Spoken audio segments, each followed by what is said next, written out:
বন্ধুরা দেখুন, একটা কথা বলি,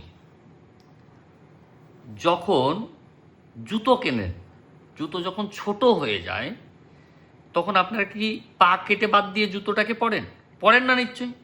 তখন জুতোটাকেই চেঞ্জ করে দেন, তাই তো? বড় মাপের জুতোটা নেন।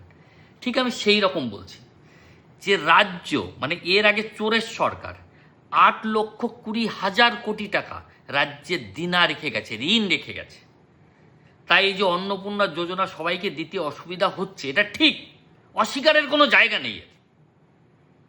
কিন্তু আপনারা এই যে বিরাটিতে ট্রেন অবরোধ, আরে ভাই এটা দয়ার দান, হকের টাকা নয় যে ট্রেনের উপরে, পাবলিক প্রপার্টির উপরে বা আমাদের সরকারি প্রপার্টির উপরে কোনো ক্ষয়ক্ষতি করবেন না।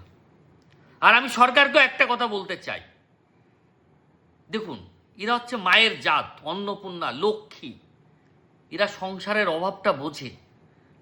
এখন আমাদের পশ্চিমবঙ্গে অভাব আছে, সংসারে অভাব আছে।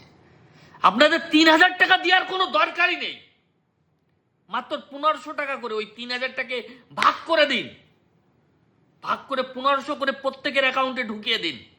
দেখবেন শান্তিভাবে সরকার চলবে, কেউ কোনো প্রতিবাদ করবে না, একজনও বলবে না যে আমি কেন 3,000 টাকা পেলাম না।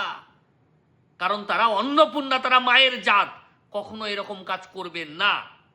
প্লিজ হাত জোর করে বলছি, এই অন্নপূর্ণা বিষয়টা নিয়ে ভাবুন। জয় শ্রীরাম, ভারত মাতা কি জয়।